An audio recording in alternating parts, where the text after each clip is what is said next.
There is a particular kind of exhaustion that nobody really talks about. It is not the tiredness that comes from working too hard or sleeping too little. It is the tiredness of performing, of waking up and already knowing, before you have even looked at your phone, that there is a version of you out there in the world, on a screen, in a feed, in someone else's notifications, and that version has expectations attached to it. Expectations you created and now cannot seem to escape. You built the profile, you chose the photos, you crafted the tone, and somewhere along the way, the thing you built started building you back. This is one of the quieter psychological crises of modern life, and it does not get nearly enough honest attention. Let us start with something important. The impulse to present yourself carefully to others is not a flaw. It is deeply human. We have always shaped how we appear in social situations. We dress differently for different occasions. We modulate our voice, our humor, our vulnerability depending on who is in the room. There is nothing dishonest about that. It is how social creatures navigate a complex world. But something shifts when that performance moves online, and the shift is more significant than it might first appear. When you perform in a room full of people, the performance ends when you leave. The audience disperses. You go home. You are, once again, just yourself. Online, the performance never ends.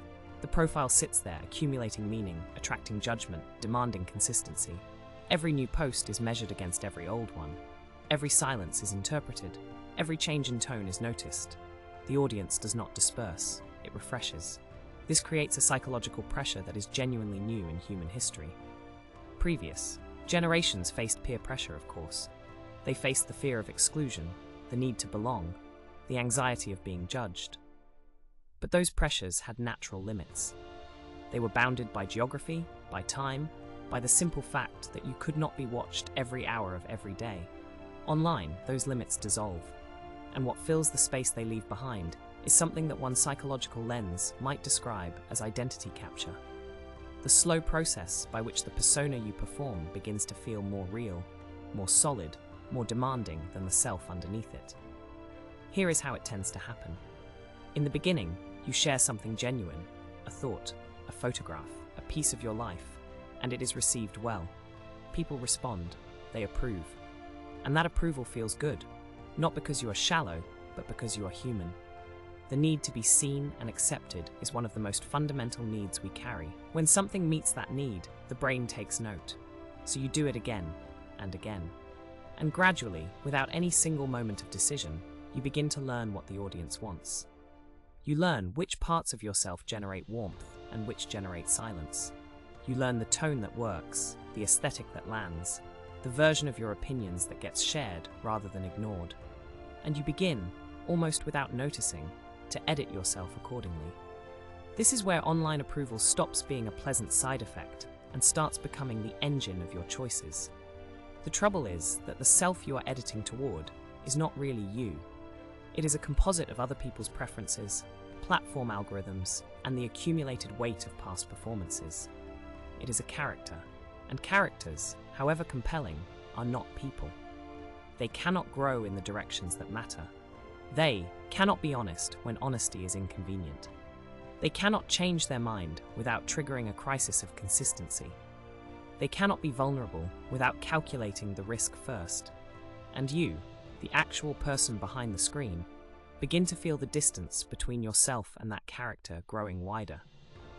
This is often when the exhaustion sets in.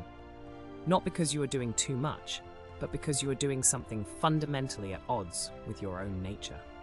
You are spending enormous energy maintaining a version of yourself that was never quite true, for an audience whose approval you have come to need but can never fully trust. Cyberbullying adds another layer of cruelty to this dynamic. When the persona you have carefully constructed is attacked online, it does not feel like criticism of a character. It feels like an assault on your actual self. Because by that point, the boundary between the two has become dangerously thin. This is one reason why online cruelty can cut so much deeper than its offline equivalent. The wound lands not just on the image, but on the identity. And the fear of exclusion that drives so much of our digital behavior is worth examining honestly. Human beings are wired to treat social rejection as a threat. For most of our evolutionary history, being cast out from the group was genuinely dangerous. That ancient circuitry does not know the difference between being excluded from a tribe and being unfollowed by strangers. It responds to both with the same alarm. This is not weakness, it is biology. But understanding it gives you a little more room to choose how you respond to it. So, what do you do when you recognize yourself in any of this? The first, and perhaps most important thing, is simply to name what is happening. Not with judgment, but with clarity. You built a persona. That persona has taken on a life of its own. And somewhere in the gap between the persona and the person, you have been quietly losing yourself. Naming that is not defeat. It is the beginning of reclamation. The second thing is to ask a question that sounds simple but is genuinely difficult. What do you actually think, feel, want, and value when no one is watching? Not what you would post, not what would land well. What is true for you in the privacy of your own mind when the performance is paused? Many people find when they sit with that question honestly that they have not asked it in a long time. The digital noise has been so constant, the feedback loop so immediate, that the quieter inner voice has been drowned out. Finding it again takes patience. It takes deliberate silence. It sometimes takes the courage to be boring online for a while so that you can be real offline. The third thing is to notice the difference between sharing and performing. Sharing comes from a place of genuine expression. You have something to say, and you say it, and the response is secondary. Performing comes from a place of need. You are constructing something designed to produce a specific reaction, and the reaction is the point. Both happen online, but only one of them leaves you feeling more like yourself afterwards. There is also something worth saying about the people in your life who know you away from the screen.